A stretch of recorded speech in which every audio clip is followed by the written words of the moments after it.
welcome to another Teacher Talk session tonight. Tonight we are going to have our 95th session. It's going to be really interesting and it's going to be really fun session again, and also fruitful, of course, just like other sessions. And I'm so excited because we are really getting closer to our 100th session. Okay, so tonight we are going to again another country. We are going to visit Spain. Yes, and tonight, and we have a very special educator, and he is ELT material writer and also teacher, Ethan Mansur. Okay, when he is here, we are going to start our live session. Probably he is here. I saw him. Let me invite him, and then we can start our session with Ethan.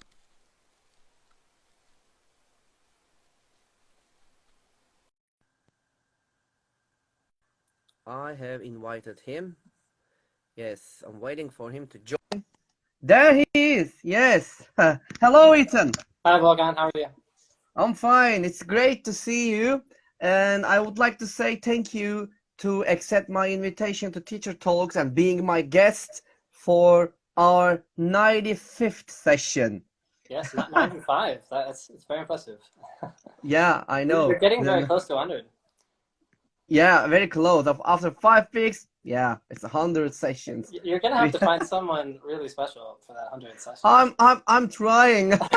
I have some surprises about it. Like okay. Scott Thornberry or something here. Oh, all right. So we will see. And the 100 is an important number, as you mentioned. All right. So, and it's 95 also is very important because you are here as an important educator. Okay, so I know you are busy and you work hard, so it's better to start quickly, and I don't want to take your time. So, are you ready? Can we start? I'm ready when you are. All right. So, I know about you, Ethan. Maybe our audiences and listeners would like to know about you. So, can you tell us about yourself, please, and a bit about your experiences too? Okay, so as I said, I'm a materials writer, so I create materials for different publishers. Teachers' books and worksheets and things like that. But I'm also a teacher, and I've been a teacher for a long time, about 15 years, I would say. I'm sort of losing track. It's been a while. I've primarily worked in Spain and Italy. I'm originally from the United States, but I started teaching, really teaching here in Spain.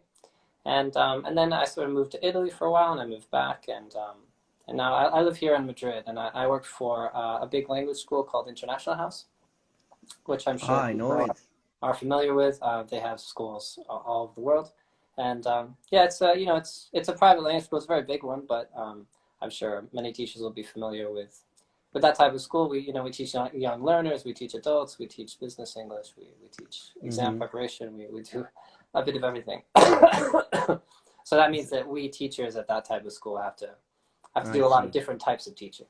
We never get bored, Oh, great! And by the way, I have completed my CELTA on International House. Oh, okay. Yeah, in Turkey. Yeah. In Turkey, yes. Yeah, I knew there was one in Turkey. Yeah, in Izmir. In Izmir, there's one International House, and I completed my CELTA over there. It's really fantastic place, and of course, it's a great course. Yes, yeah, I think actually International House London created that first CELTA course. So that's kind of an original International House invention. Ah, I see. All right, thank you. Let's move to another question. What were some turning points in your own education? Yeah, it's an interesting question. I was thinking about this one. So I'm originally from the US, as I said, and I grew up in a small town, about 2 hours from Boston. And I think one important sort of turning point with me was sort of leaving my small town to go to university in a big city. And sort of getting out of my comfort zone, meeting new people, studying at a university that was full of better students than me. I was a good student, but I had a lot to learn when I first got to university. So I think that was a big turning point for me, for sure. I think it definitely opened my eyes to a lot of different possibilities. I think if I hadn't left my small town, I wouldn't have moved abroad. I wouldn't live in Spain, obviously. So I I think that was a big turning point for me for sure. And I think another one was when I decided I wanted to become a teacher as well. And that wasn't immediate. You know, actually studied journalism at university. I sort of set out to be a writer originally. But I wanted to travel. I wanted to get some experiences. So I moved abroad and I started teaching English. And I decided that this was what I really wanted to do. I was very interested in teaching. I really liked it, and I wanted that to be my profession. But in a funny way, actually, I'm sort of coming back to writing now, you know, after having taught for many years. In the last sort of 3 years or so, I've kind of moved beyond just being a teacher, and now I do materials development for publishers, and I give webinars and things like that, and yeah, that's all very sort of new to me, and I guess that's kind of been a turning point for me as well, because I had to learn a lot very fast, you know. You know, the first time you give a conference talk, or the first time you write a reading activity or something, you know, it's challenging, you know. I can see. I still feel like I have a lot to learn, you know, but you know, getting better. Just like teaching, you know, the longer you do it, the more comfortable you are with it. Yeah, we all learn. We all still learning about it. I just want to ask you a question about it. Was it a really hard decision to leave the place where you live? Yes. I think at the time it was an easy decision. I think I was ready to get away and yeah, as I said, sort of have a new experience. But I really like going back there now. I think I was sort of really interested in getting away at one point, but when I go back there now, it's a very nice place. And people there are very nice, and yeah, it's a nice place to live. I didn't end up living there as an adult, but it's a nice place. I see. Thank you very much, Ethan. All right, so let's move to another question. I know that you have been teaching for a long time, and probably you have a kind of a teaching philosophy. So what is it? What is your teaching philosophy? Can you tell us about it? Yeah, so you gave me this question before the interview, and I was really thinking about it, and what I decided was I definitely don't have a teaching philosophy. I just don't think that I know enough about teaching to say that, like, I know what I'm doing yet, if that makes sense. You know, I feel like I'm still learning, you know, I'm still getting better at teaching, and I'm still learning about important things that I didn't know about, you know. And I think I'm also the kind of person that I like to try new things. I'm always ready to try a new activity or a different approach. You know, there's a lot of different ways of teaching, a lot of ways of helping students learn. And yeah, I don't think I don't have a philosophy yet. Maybe one day, but I haven't quite. Maybe one day, but not now. I see. Okay, I got it.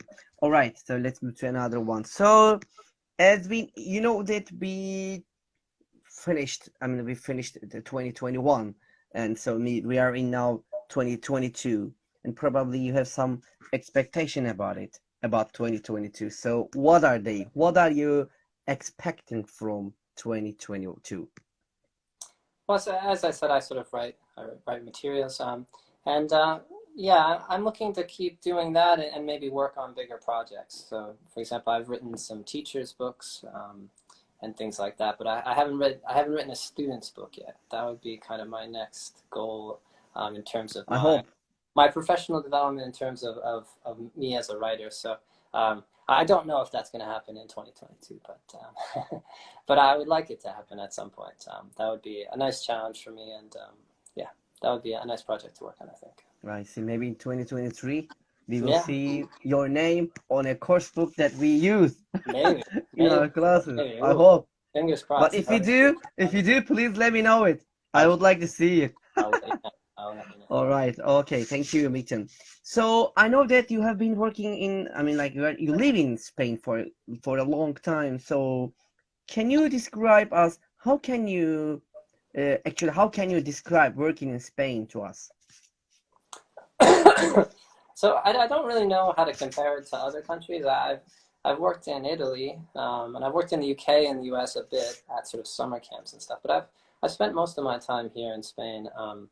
So I'm not sure how it compares to other places, to be perfectly honest with you. But I think it's a nice place to teach, because people here are nice. So Spanish people are friendly, and they're nice students to work with. I think that they're quite communicative in general. Of course, every student is different, but yeah, they're pretty happy to share their opinions and everything in class. And of course, that Hmm. makes our job easier as language teachers.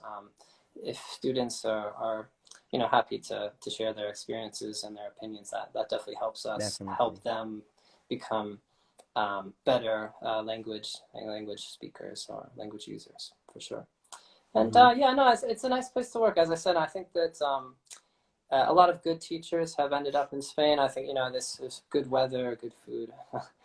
So I think that there's sort of a good level of sort of professional development in Spain. There's some good conferences here to go to, with some really inspiring teachers Definitely. working here in Spain. I just participated in TESOL Spain recently, and there was, yeah, just lots of great talks, and a lot of those teachers are right here in Spain, teaching here as well. So yeah, no, I think for many reasons, I think it's ended up being a good place for me to be as a teacher. Hmm. For sure. I see. Thank you. What Thank about you. teaching in Turkey? I've never visited Turkey. Yeah, okay. You should definitely come. You should definitely come, and I'm sure that you love working here. Yeah, you can do lots of things, and your job can be really easy because you're native speaker, and I'm sure that you can find the very good job here, especially the private schools and maybe courses.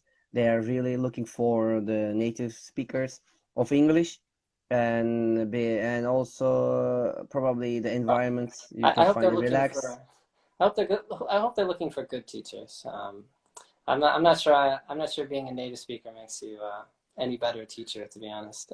So I work with a lot of people at my school who are Italian or Dutch or Mm-hmm. from different places around the world, and many of them are excellent teachers. So I'm sure that I'm No, sure they'd be.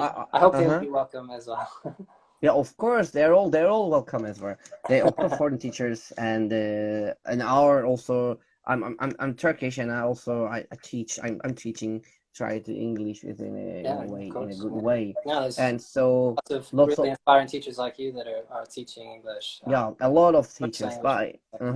but especially the private schools are looking for the foreign teachers and the native teachers. So when you come here, you can easily find jobs over there, really. And the working environment probably is relaxed and comfortable, and something like this. All right, that's true. There are so excellent teachers that are not native. You are right. I totally agree. Yeah, I totally agree with that one. Definitely, there are excellent Yeah, I think teachers. I being being able to speak English really well is just sort of one of the competencies of a good teacher. Yeah. Um, I know when I first started teaching, people gave me jobs because I was American and I was a terrible teacher. So I hadn't done the CELTA like you said you had yet, and yeah, I think that yeah, like I said, I think that we need to think about sort of language proficiency as just being one of those Mm-hmm. competencies, as I said. Sorry, I Yeah. need to fix my camera. It's Yeah, I see. I see. I'm waiting about it. So sorry just about no that. problem. Just I'm fit it. I'm trying to use this like magnet thing, and it just fell off. So I put it I back saw on. it. Okay. So Okay. all right, let's continue. Okay, Ethan, thank you very much. And so let's move to another question, which is about my next question is going to be about official exams. Like how important is it in your teaching context to prepare students for official exams like Cambridge, IELTS, and Trinity? Very important. Very important. I don't know how it is in Turkey nowadays, It but is. It is. Mm-hmm. yeah, I think that seems to be something that's kind of growing in importance in general. I think more and more students need accreditation. Basically, they need a certificate, sort of accrediting their level of English, and I think it's become kind of a I want to use the word barrier, but sort of a gatekeeper in a way for many different jobs, many institutions, educational institutions like universities. Just for example, here in Spain, I have students who are studying at university, and in order to finish their degree, in order to actually get the piece of paper, they need to prove that they have a B2 level of English. So basically, you know, they have to do their normal studies, but then on top of that, they have to make sure that they've passed a Cambridge exam or a Trinity exam at a B2 level before they finish. And from what my students tell me, just for a lot of different jobs, it seems to have become, important to have that type of certificate, even for jobs that you don't really need English for. It just seems like a general competency nowadays, a professional competency. And yeah, it's interesting. I think when I first started teaching, I sort of didn't like that. I didn't like how important these types of exams were. But over time, I've sort of embraced it. You know, I just have students who, you know, it just means so much to them to be able to pass one of those exams. It's really a sort of a life-changing moment in many ways. It just opens doors for them that would be closed otherwise. And being able to help students reach that type of life goal, you know, I think I've kind of accepted as part of my teaching context. And I've also discovered that there's just lots of great teaching that can happen within an exam preparation course. You know, exam preparation courses don't have to just be doing a bunch of exams. That's sort of not the point. In fact, if you do that, you're probably not helping your students get much better. You need to be helping them develop the skills and the language that's tested on those exams. I see. You're right. I agree with you. Okay, so thank you, Ethan. So my next question also is related with exam preparation. So what do you like, I think, the most about exam preparation? As I said, it's something that it has been an important part of my job really from the start. And one thing I like about it is that in an exam preparation course, like everybody is kind of on the same page. Everybody is sort of has the same motivation in a sense. Of course, they have different motivations for wanting to take one of these exams, but I think there's sort of a nice goal to look forward to, you know, and it's nice to have that type of clear objective, you know. And it's not that that's sort of missing from a general English course by any means, but I think it can be motivating, and I think it can sort of I think for the students, but also for the teacher, you know, you really want your students to do well in those exams, you know, and you really want to find a way to help them sort of master the parts of the exams that they're still not quite good enough at yet. And I think it can be a very rewarding experience when students do well. Of course, it can be frustrating when students don't do well, but I think that's also kind of an important thing for exam preparation teachers to deal with, dealing with that sort of student, you know, well-being, being able to sort of support students that aren't making as much progress as they need to, and maybe help them develop some you know, some strategies or different study skills maybe that will help them reach their goal eventually, you know. I got it. Thank you very much. And I would like to talk about a very different one. There is a term which is mediation. Am I pronouncing correctly? Yes. Mediation. Mediation. So what is it? And how did you become interested? And I know that you are interested in this top term. So how did you become interested in this topic also? Yeah, so I wouldn't ever call myself an expert on anything really, but I'm a bit of an expert on mediation in the sense that I've thought a lot about it and written a lot about it and talked a lot about it. I really like mediation. That's sort of my pet interest. It has been for a few years now. So basically, mediation, for those of you who maybe aren't familiar with it, it comes from the Common European Framework of Reference, the CAFR. This is where those levels come from, like A2 and B1, B2. It's a very influential document, of course, because when you think about it, when I started teaching, we used to call students sort of upper intermediate or elementary. But nowadays, I usually refer to students as sort of B2 or B1. It's definitely a document that's influenced our industry quite a lot. And this CFR document was updated in 2018, and in that new companion volume to the CFR, there's a big emphasis on mediation, and that's really when I became interested in it with this updated version that came out. And basically, what mediation is that the CFR sort of it's basically a description of what you can do in a foreign language sort of out in the real world. And they sort of put things into categories. So they have reception, production, interaction, and mediation. So reception and production, I think every teacher is, familiar with those terms. Receptive tasks are listening or reading, and productive tasks are speaking or writing. And of course, interaction is a bit of a mixture of receptive and productive skills. So, when we're talking back and forth, we're not just receiving and producing language. We're actually sort of building something together. I'm listening to you, you're listening to me, we're sort of building something.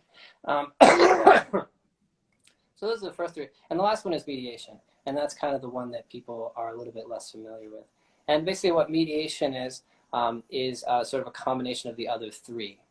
So a mediation activity includes production, reception, and usually interaction as well. So a mediation activity could be, for example, reading something in your first language, maybe in Spanish, and then explaining it to somebody else in English. So you can see where that would be sort of reception, reading, production, sort of speaking, and maybe the other person has some questions, which would include some interaction as well. But mediation, it's a category, so it's sort of a lot of different activities that would sort of come under that umbrella term of mediation. So you could be sort of mediating communication as well. So perhaps you and a friend of yours from another place, another country maybe, are having a bit of a misunderstanding. And I come in as the mediator and I help you maybe understand each other a little bit better. That would also count as mediation as well. But you can see even there, you're using receptive, productive skills, using interaction, sort of all together. And mediation has this really nice thing about it, which is that when you're sort of in the role of a mediator, you're not focused on your own needs. You're not focused on your own kind of communicative needs. You're sort of trying to help somebody else understand something. And I like that kind of helping role. I think it's a very interesting thing to explore in the classroom. In fact, I've sort of written a lot of different mediation tasks, and together with a friend of mine, I've written a whole book about mediation, which we were talking about earlier. I see. All right. Thank you very much. But it's really, maybe I heard it before. It's really interesting. It sounds interesting. When I heard it first time, like mediation, what is it? Yes. So I definitely need to search about it. So, but now I got it. What is it about? So the combination of the other three parts of, we call it mediation, like production part and receptive skills, and the other parts, they all integrated.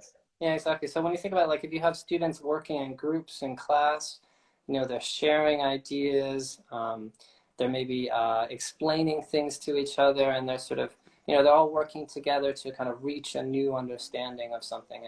And that kind of like production of new language or new ideas is also part of mediation as well.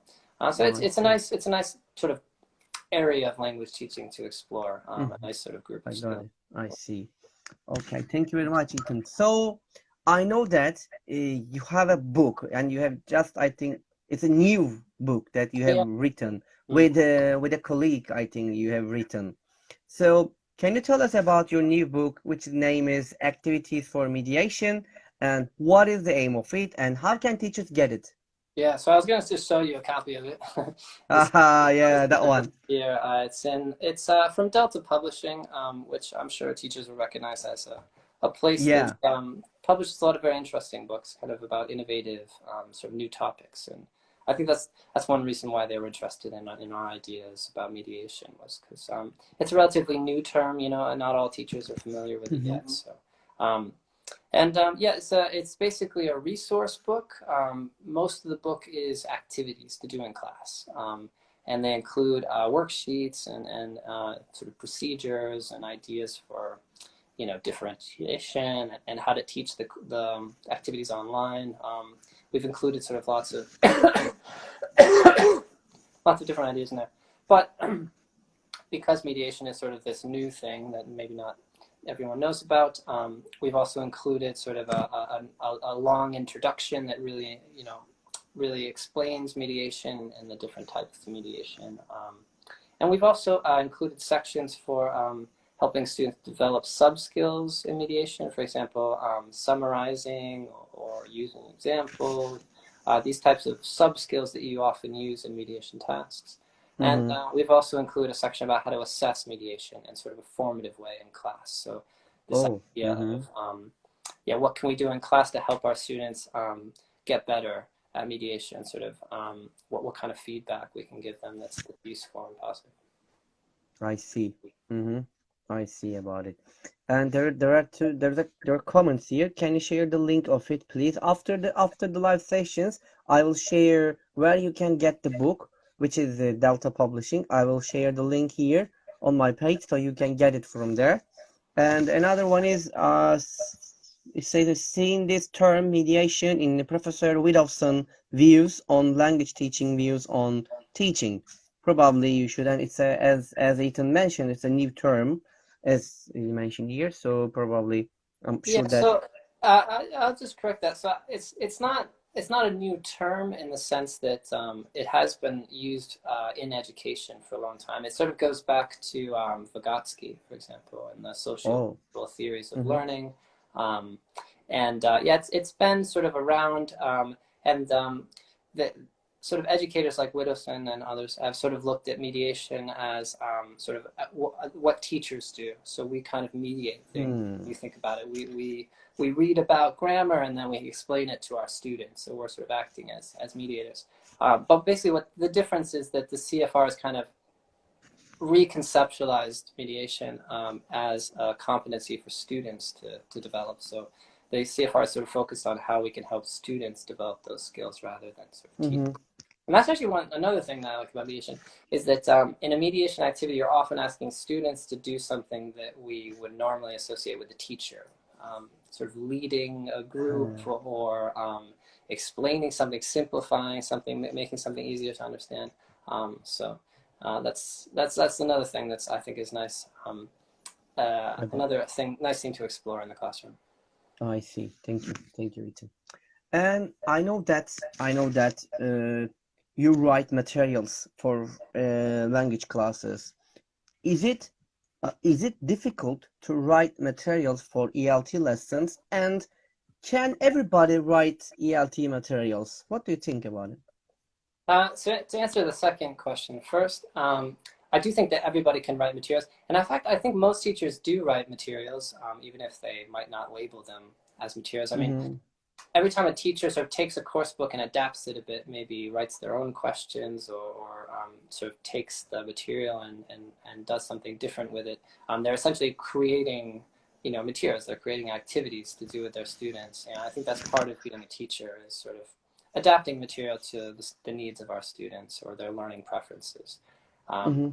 So I think that, I think everybody can and should create materials, particularly for your own students. I think it's usually pretty easy in a sense to create things for your students because you know them really well. You know what they're going to be interested in.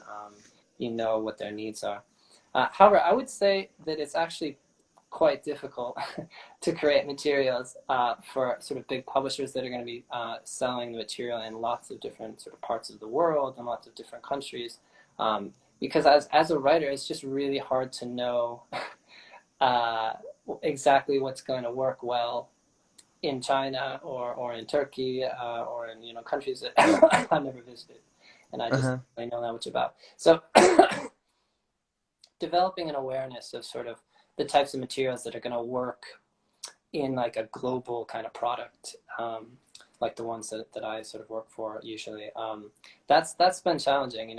I mean, there's certain things like certain activities that I wrote that I was really happy with, and I thought, like this would be amazing for my students, and the editor said no, no, you can't do that. Yeah, just one example. So I was writing a sort of a reading activity for a major publisher, and they and it was about crime. The topic of the unit was about crime. It's like, oh, that's interesting. Okay, so I found like this real life story of a French bank robber who Oh. got away. Uh-huh. He stole all the money and then they got away. And there was one scene where he's at the courthouse in front of the judge and he jumps out the window and he lands on a car and drives by. It's a true story. It was amazing. I was like, this is so interesting. And then the editors were like, no, we can't have robbers getting away. Like bank robbers, they can't get away. Like they have to go to jail. They have to be punished because in certain parts of the world, you know, teachers might be sort of, or educational boards or whoever might be a little bit offended by the idea of I people getting see. away. But for me, it was like, that makes it a good story. You know, if you watch a bank robbery movie, you know, they get away Yeah, at the end. definitely. If they all got caught at the end of the movie, it would be a very Yeah, different. I totally agree. And most of them they escaped. We see them on the movies. You They know, rob the banks and they run away. And the cops they can't catch they can't catch him or her. that story is not going to be in a course book, unfortunately. At least not the kind that I can write. I see. I see. But it's interesting. But that even if they're real materials as an authentic material, maybe we can use the stories, which we can do it. But it's interesting that we can't use it. But of course, there are some. I mean, like there are some. How can I say the rules? I think while you're writing the materials for the books, you know. Absolutely, and there's, you know, some of those rules are very clear. You know, you can't talk about sex. Okay, that makes sense.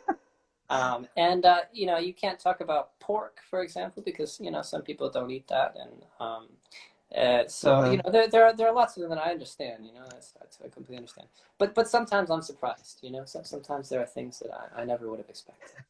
It's as I said, I'm still new to this. I'm still learning, so Mm-hmm. it's all a learning process for me for sure. I see. All right. Thank you. Thank you, Ethan. So, actually, you have mentioned, but maybe you would like to add some things about it. What advice do you have for teachers who want to write their own materials? We have just talked about it a little bit, but maybe you would like to add anything else? Yeah, I think that sort of a good place to start if you're interested in writing materials is sort of writing extra kind of extra games or activities. You know, I think you know students really appreciate that kind of thing when you can Yeah, make. definitely. You know, you're the kind of teacher I know, Volkan, that likes to you know make your classes fun and interesting. Sure. And you know, I think that you know most students react well to that. And so yeah, sort of thinking of a communicative type of game with some cards or some, you know, a board game, you know, something like that. I think that can be a nice addition to a lesson often.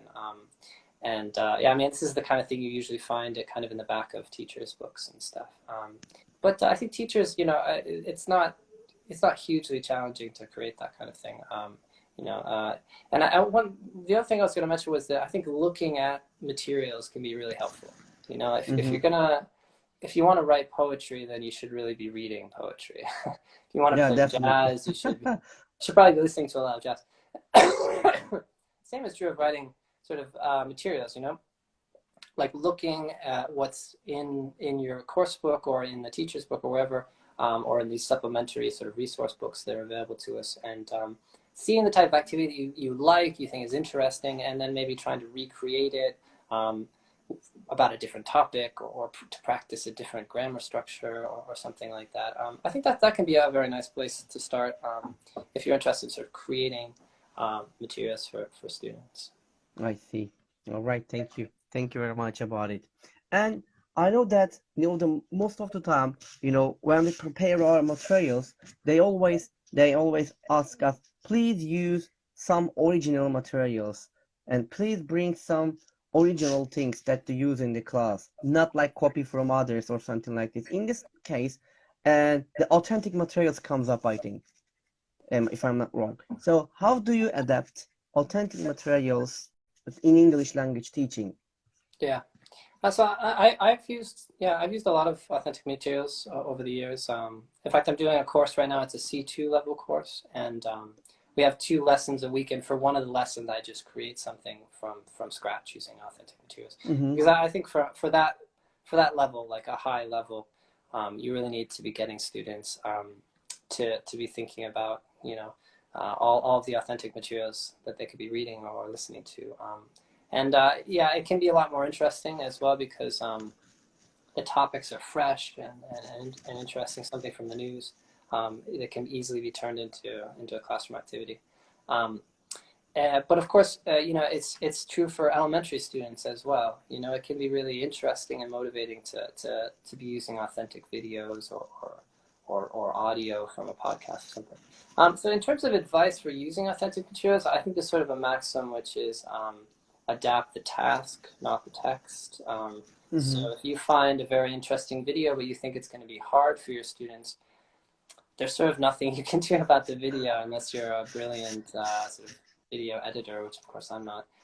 But what you can do is you can ask, for example, if it's for a lower level, you know, like for a B1 level or something, they could do something very simple, you know, like they could listen and not necessarily understand very much, but they could get the general idea, you know, like they could get sort of who are the main characters, what is the situation, because when you think about it, that's actually pretty important when you're a language learner. At a lower level, just getting a general idea of what's going on is actually pretty important, and it can be very satisfying. So, you know, and obviously for higher levels, you could use the same video, but you could focus maybe on some pronunciation features or some lexical items that come up in the in the text. So you could sort of exploit it in different ways, or you could have students discuss or criticize it, analyze it somehow. So yeah, like I said, I think that you can use authentic material with all levels. You just kind of have to be careful about what you're asking them to do with it. What the I see. There is a comment there, like Stop Mori says, texts in course books are usually so boring. Sorry about it. Hey, I write those. Yeah, he's one of the writers. Well, if course books could teach themselves, we wouldn't need teachers anymore. You know, that's what we're here for. You know, like we're the mediators between the material we use and our students. And yeah, if you think that a topic isn't interesting in a course book, then I think a good challenge is making something boring interesting. I think it can usually be done. I remember I was using a course book at my school. It was an IELTS preparation book, I remember. And it has 3 lessons, not just one, but 3 lessons on plastic. And I thought plastic was like the most boring thing. And I was complaining about it in the staff room. And then another teacher was like, I can make plastic interesting. I could teach an interesting class on plastic. And I was like, damn it, you're right. I can make plastic interesting too if I really tried. So I think that sometimes, you know, we are given maybe a course book with a topic that doesn't feel right for our students. But I think often with a little bit of imagination, I think teachers are usually pretty good with that kind of thing. Yeah. We can adapt it, we can make it more interesting. And I think that's part of being a teacher, you know. I think sort of materials, writing, or development, I think it's part of what we do, you know. If you just kind of turn up and teach exactly what's in the book every day, I mean, I'm sure your students will learn, you know, something, but I think that they're going to learn a lot more if you really engage with it and you really try to link it to your students' lives and try to, make it interesting, you know, even if it's plastic, you know, you can make plastic interesting. You know, yeah, we can do a lot of things by, you know, about the topic of plastic around of it, really. And there is, and by the way, she mentioned it. I don't mean yours. She said I don't mean your materials are boring. She mentioned it generally. That's the thing. So I mean that's another thing. It's like something that I thought was fascinating and my students thought was fascinating. I mean that's not going to be true for every teacher and every student. So I mean that's a challenge, you know. And I mean when you think about it, even on a different day, you know, you could teach. I'm sure you've had this experience, Volkan. Like you think of a really interesting lesson and you teach it, and the students love it, and then you try to teach that same lesson again or something similar, and it doesn't work at all, you know. And yeah, definitely. Sometimes it happens. I totally agree.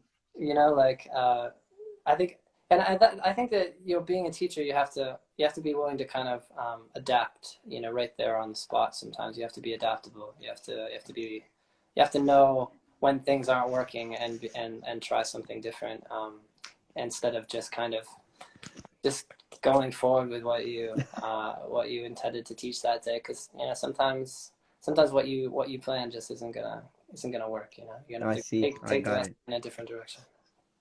You're right. And Ethan, there's a question. Actually we talked about it, but let me ask you again one more time. What is your main focus while creating materials? That's So, the question. I mean, I think one thing I do really think about a lot is the student. You know, what is the student going to find interesting? I want students to be interested in the materials that I write. But I think I'm also equally. I think it's equally important to sort of be teaching something. There's sort of a clear objective to what you're doing. Because it's sort of easy to create like a communicative activity where the students are talking about something, Uh-huh. but to get students really learning something, while they do something like that, making sure that there's a focus to the activity, I think that's equally important. I see. There is another question. Let me. I stick it here, like, which is, except CELTA, is there any guess to get improvement on teaching? Is little bit expensive, as I remember. Oh yes, yes, yeah. Those types of courses aren't cheap by any means. There's another course, of course, called the Delta, which sort of comes after the Celta. But yeah, those courses are expensive. It's a big investment. I remember it was a big investment for me for sure. I've also done a master's, and that was also very expensive. But I think that books themselves are usually pretty cheap. And there are lots of great books on teaching out there. I think that I like to say that I've learned, everything I have from the courses that I've had, because I've had great, tutors on those courses. But I have to say, I think I've gotten most of my best teaching ideas from books, from buying and reading books. I have a whole shelf full of books about teaching, and yeah, no, I think that being a reader is a good place to start if you want to improve as a teacher. Yeah, it's just so many good teachers out there have written so many good books, and Uh-huh. there's never enough time to read all of them. Um, so that would be my advice, I guess. I see. Courses are Okay. expensive, but books are pretty cheap. Yeah, definitely. I agree with you. But right now, not in Turkey. They're really expensive here, Okay. Well, I stand corrected. But normally they were cheap, but right now it's a little bit expensive. But it's I can okay, see no you have problem. quite a few books behind you as well, Volta. Yeah, Are a those lot, teaching as you see. books? No, these are all PD books. Most of them are professional development books, Yeah, yeah. and the course books are down. I have course books a lot here downstairs, but I have a lot. I have in front of me also. There are lots of books. Yeah. Everywhere books, books, and books. Yeah, there's so many good books to read about teaching. It's you know, I, yeah, just even picking up one or two, just to start with, Exactly. some of those classic ones, like grammar games or something. I think that there's just lots of great books out there. If you get your hands on. Usually, maybe you could buy them used if they're expensive. You could buy a used copy. Maybe who knows. And there's another question. Let me divert you. Why do you think you can meet all the students' interests? Sorry, one more time. I Why do didn't. you think you can meet all the students' interests? I'm not sure that's possible. Yeah, it's not possible, by the way. Yeah, is I'm it? not sure that's possible. I'm not sure that's something that as a teacher you can really aim for. But I think that you can work hard to make the class an engaging place, and make it a place where people can share their opinions. And sharing an opinion like, I think this is boring. I mean, they're still using English, and you can ask them, well, why do you think it's boring? What makes this not interesting? How could we make it more interesting? Like maybe you could talk about that for 5 minutes. you know. Yeah, I see. See, all right. Thank you very much, Ethan, for the answer. I think the who is that? The one you asked. Stop Mori. I think you have your answers by Ethan. Yeah, thank you, Ethan. All right, so let's move. Yeah, I can't ask my questions because they are asking questions, so I can't divert my questions to you. That's just But fine. all right. That's okay. Okay, so let me ask one or two questions from mine. Okay, so you know the term differentiation, so it's really important, especially they give really importance to that term. So what does the term differentiation mean to you, and what is the importance of it in language classes? Yeah. Yeah, this is a term that's become much more important. So the last 10 years or so in particular, people are talking more and more about it. And I mean, basically differentiation is the idea that all students are different.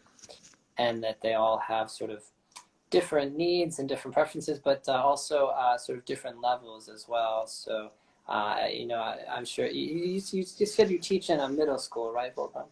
Mm-hmm. How big are your classes? How many students are there? Like I have 24 students in my class. So, I mean, when you think about it, if you put 24 people in one room, I mean, you couldn't possibly expect them all to have the same experiences or have the same knowledge about something. Exactly. Sort of Mm-hmm. impossible, right? So the idea of differentiation is sort of creating the possibility for the possibility of a bit more support or a bit more challenge, sort of depending on your students. Being prepared to make something slightly easier for the whole class, or maybe something slightly easier for some students who need a little bit more Mm-hmm. support, and then making something, being prepared to make something a little bit harder as well for some students in a class, or even for an entire class if they just happen to. I mean, I think we've all had the experience of we sort of prepare a lesson and we go in and they sort of already know it. And we could just kind of go through the motions of our lesson plan, practicing something they already know. But that would be probably not a good idea. so Uh-huh. so being able to sort of think on the spot and making things a little bit harder in that context. I Um, see. and yeah, so I mean that's really the idea of differentiation, is sort of Mm-hmm. providing both support and challenge according to students I level see. need. Mm-hmm, definitely. For example, in my classes also, I mean, like try to use differentiating activities. Like I have to use it because, as you just mentioned, I have 24 students. Like so, they're not, not even the two of them have the same, the style of teaching. Sorry, learning. So maybe some of them, the the level of English, they may be okay, they are good, but there may be others the levels are low. So I can't give the same, the worksheet with all of them. So this is not a fair, I think. Yeah, and I'm a good teacher like you. I'm sure you kind of have to aim for the middle, and sort of aim the lesson objective there, so that Mm-hmm. sort of the widest number of students can sort of reach that objective. However, there's going to be people kind of on the edges. There's going to be people that are finding it too easy and need Yeah, some an extra challenge or an extra task even. definitely. They could be doing something different. For example, like if they're a very good writer, and the writing thing you're doing is going to be too easy for them, you could give them some grammar focused on something that they had trouble with. I mean, obviously this kind of thing takes effort and organization, but once you start thinking about it, you sort of start seeing opportunities for it. And there are sort of some small things you can do in class that allow some students to have more support or more challenge. For example, with a listening activity, some students might be looking at the audio script while they're listening to give them some Yeah, support. definitely. And then other students don't have to. If the students that are better at listening, they don't have to look at it.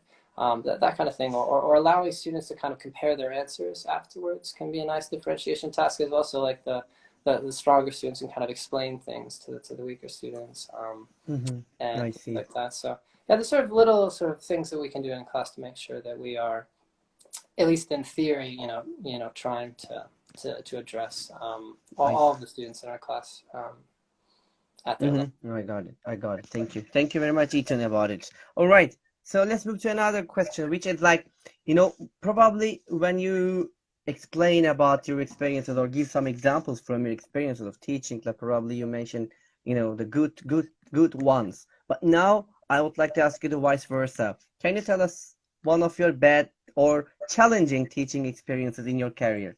Yeah, yeah. I mean, I've definitely had challenging experiences for sure. Um, I mean, as I mentioned before, I work in private language schools, and when you work in that kind of environment, you're sort of expected to teach a lot of different types of classes, and obviously every teacher is not, every teacher's. I mean, there are actually, I take that back. Actually, some teachers are good at everything, but I'm not one of the teachers. I'm certainly better at things, some things, like higher levels. I enjoy teaching higher levels. But for example, very young children, I find that challenging. I've had to teach 3-year-olds and 4-year-olds, and it's not that I couldn't be good at that if I really invested a lot of time and energy, but I do find that teaching very young children, I get tired at the end of an hour. I feel exhausted, in a way that I don't feel at the end of a class with adults. So I think that, yeah, there's been moments with particularly with very young children, sort of 3 and 4-year-olds, where I felt like the class was out of control. I was in the Yeah, middle of I can imagine. and that doesn't feel good as a teacher. You don't feel like learning is happening if it feels like a circus.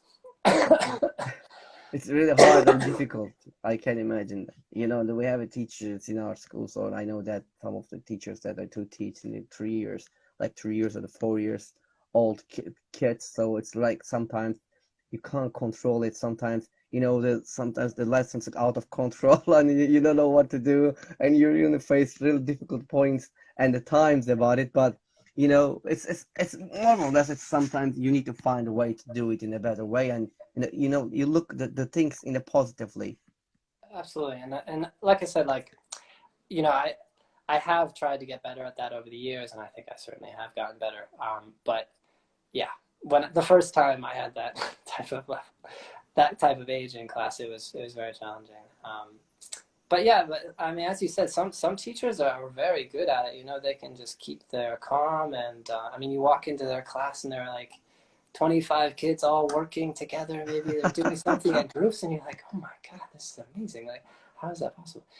So I really, really admire people that work with primary age children, and because some people are really good at it. We have some teachers at my school that are very, very good at it. And yeah, no, it's something that I really admire about them, because I don't think I see. I'm ever going to quite get there. It's like you are not like a kind of a type that to teach in like the 3 or 4 years old, the kids, like probably you're more comfortable with the the Yeah. above the 10.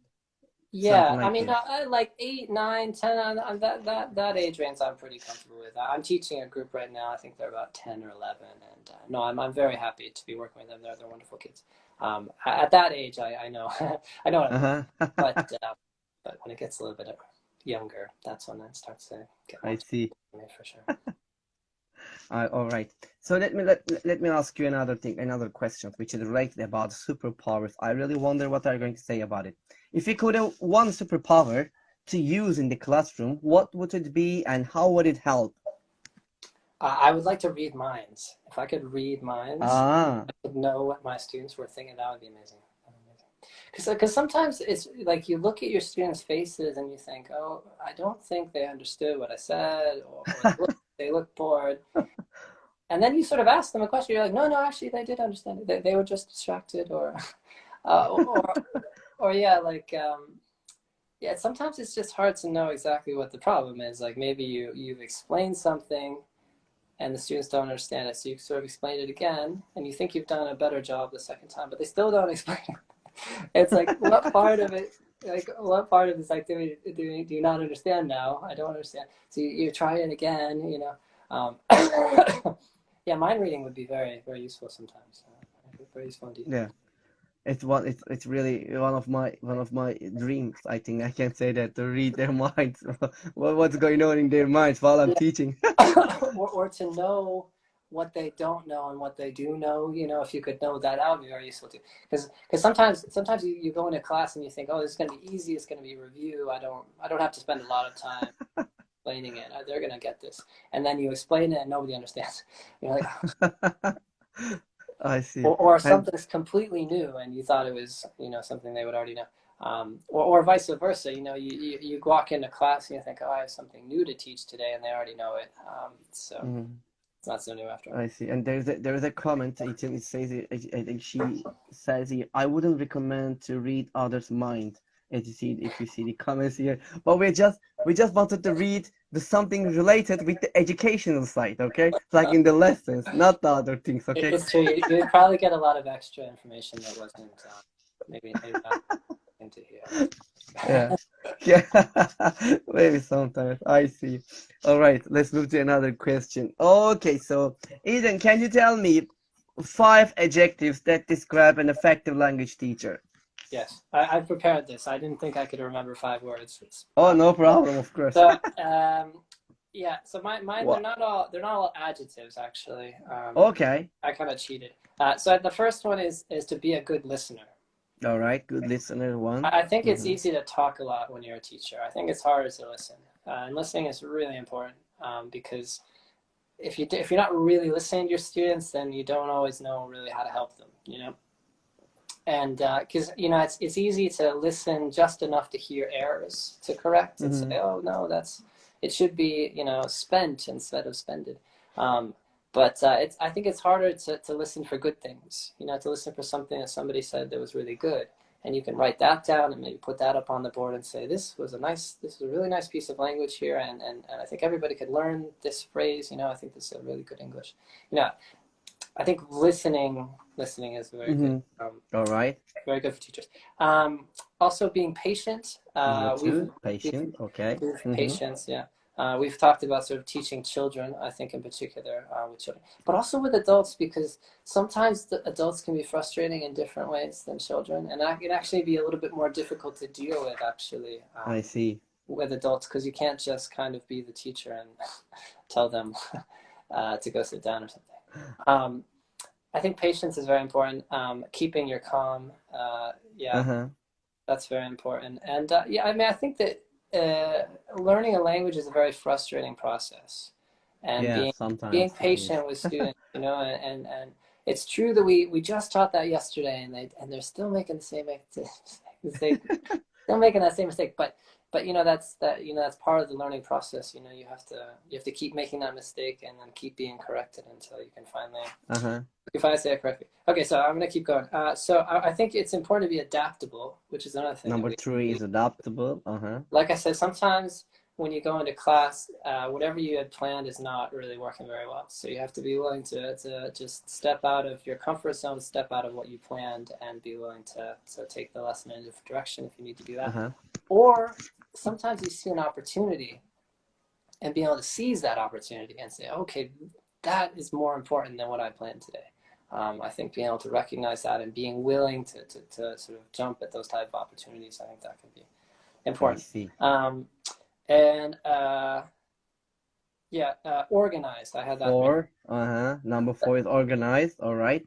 I think that organization is something we could all get better at. It's kind of like an aspirational goal. You're never going to be an organized person. You can always just be a little bit more organized. And I think being organized as a teacher is very Yeah. important.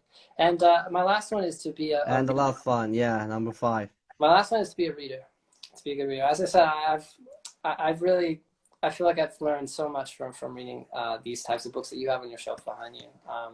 There are just lots of great books to read about teaching, and I mean, you don't have to spend all of your free time reading books about teaching. I know teachers don't want to do that, but reading, one or two once in a while. I mean, it's surprising how sometimes like a light bulb goes off in your head. And you're like, yes, that I makes see. sense. I want to start doing that.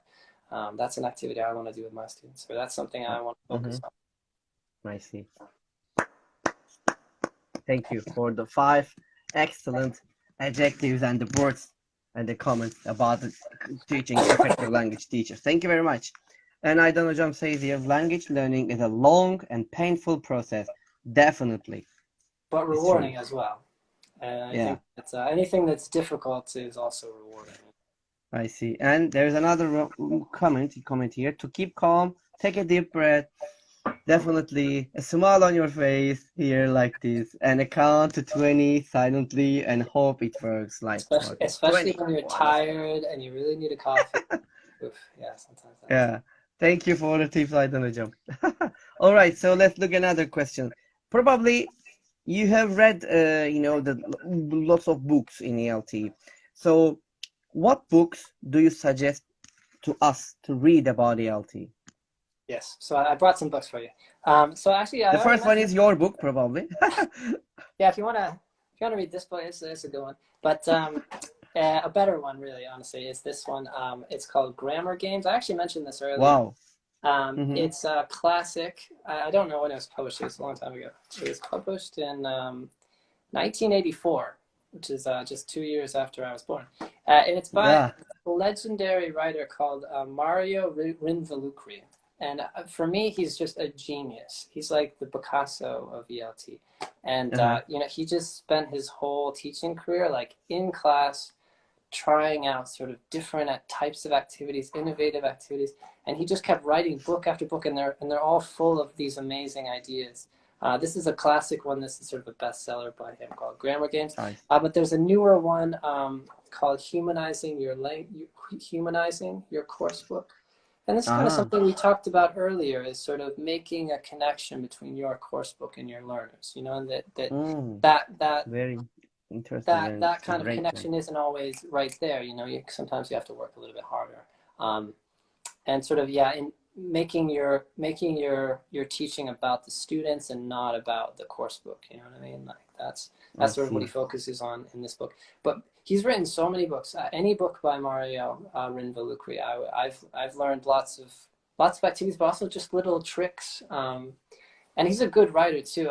He's not only is he just a very innovative teacher with lots of great ideas, but he's also a good writer. He's actually funny on the page. Like you read him and you laugh, and that's actually challenging. When you think about it, that's very hard.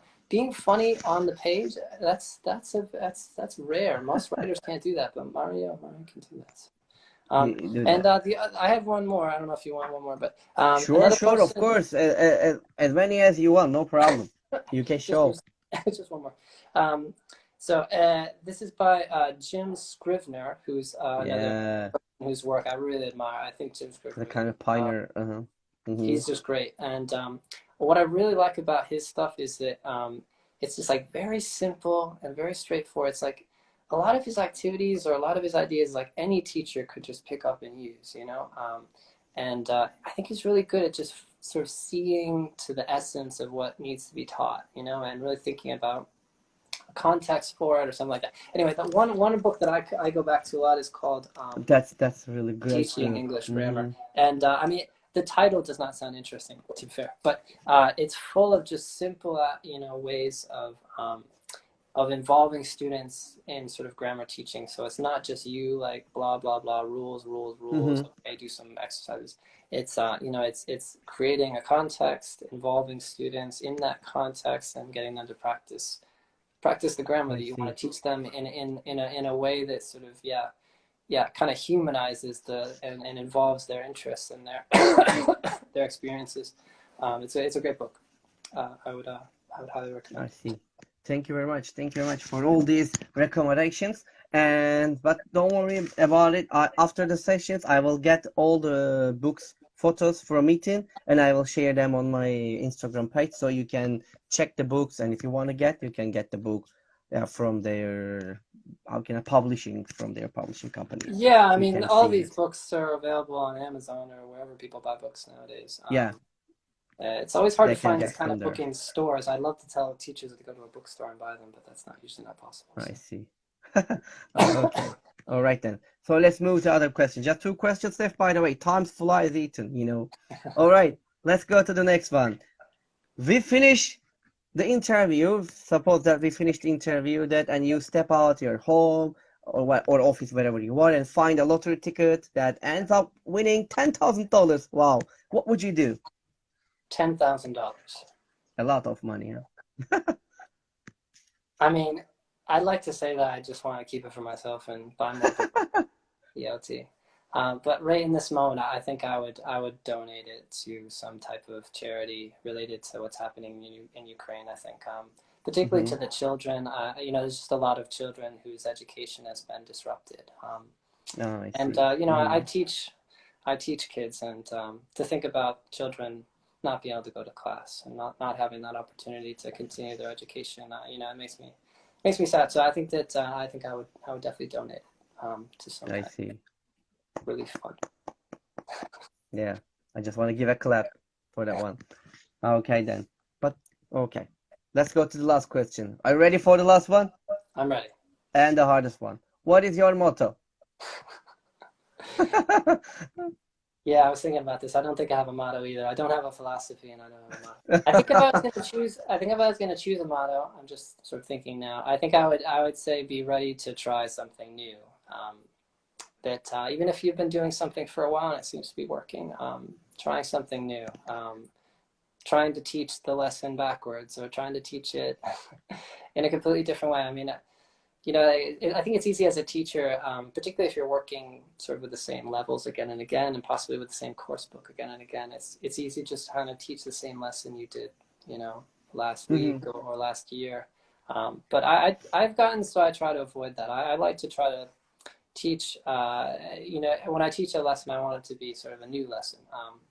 I don't tend to go back to things that I've done before. I always try to do something new. You know, I think there's always something new. Trying something new. All right. That's a kind of a motto. Try something Yeah, new. that could be a motto. Yeah.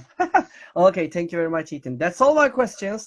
And it's a keep calm and continue helping students learn. Yeah. That's also another, we can That's a say, good the motto motto. Thank you, Adana. All right. So that's all my questions from Teacher Talks. And Ethan, before ending our live sessions, and would you like to add anything else? No, just to say thank you, and I think this is a really nice thing you've created. I think these teacher talks, I've watched some of them, not all of them. There's so many, but I've watched a few, and it seems like a nice way for teachers like me to share my experiences. And I mean, it's nice to hear teachers sharing experiences, not just about sort of specific teaching related topics, but sort of about their lives as teachers. So I've appreciated watching some of the other ones. I'm happy. Nice thing that you've created. I'm really happy that you like it, and I try to do, you know, something very. I'm trying to do something useful to not only the teachers, for some educator, for students, for the people who wants to watch, and maybe even if they get a one little thing from the videos that they watch, that's the my aim, I think, accomplished with that one. I'm really happy about it. I'm sure you've accomplished that many times. Thank By you. now, with 95 episodes, I'm sure. I'm really happy about it. That motivates me, you know, for every week to find another person to talk, to learn. You know, it's a kind of a PD for me, you know, it's a kind of a professional development. I can say that easily, these kind of things. All right. And also the good side is I can reach, you know, not only in my country, I can reach, you know, from different part of the world, from Argentina, from Ukraine, from America, from the USA, or I don't know, from Spain or Italy, or from different parts of the world. That's also, you know, really nice things. And thanks to the technology, and thanks to internet and Instagram also. Yeah, exactly. And thanks okay. Thanks to me. Yeah. Okay. Thank you very much. All right. Okay then.